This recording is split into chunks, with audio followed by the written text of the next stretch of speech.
Is the Bible full of errors?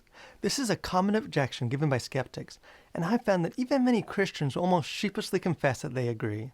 After all, before the invention of the printing press in the 15th century, the Bible, like all ancient manuscripts, was copied by hand. So how can we know that over the course of many years, the biblical scribes didn't make significant changes, motivated by theological agendas or simply due to honest mistake? It's an important question, so let's talk about it.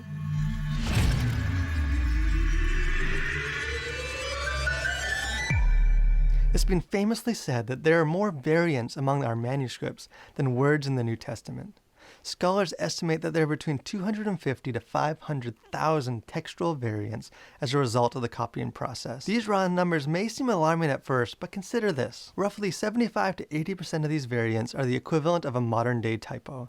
Spelling errors, a letter repeated here, missing punctuation there. Of the more consequential variants, most are easy to spot, as they diverge from all other manuscripts and usually render the sentence nonsensical in the given context. In fact, only 1% or less of the variants are significant and impact the meaning of the text, and none of them impact essential theological doctrine. While these should be noted and taken seriously, it's also important to recognize that we know where these issues are. The Bible is the most widely documented and preserved text in human history, in both the quantity and age of the manuscripts. The second largest body of preserved ancient manuscripts is Homer's Iliad, with fewer than 2,000. With the Bible, there are nearly 6,000 Greek New Testament manuscripts, as well as over 18,000 early non-Greek manuscripts. With other ancient literature such as Plato, Homer, and Aristotle, the average gap between the earliest available copy and the original is around 1,000 years. With the Bible, there are fragments within one generation, whole books within 100 years, most of the New Testament within 200 years,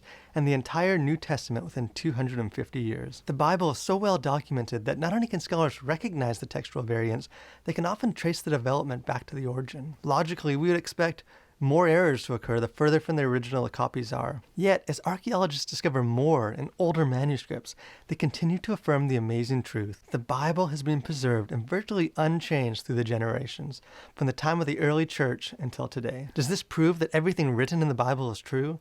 Of course not, but it demonstrates that Christians need not feel anxious about scribal errors and can have confidence that the Bible we have today is the same as the one God inspired the biblical authors to write. Hey guys, thanks for watching. I pray that this has given you increased confidence to go out and collide with the world for Christ.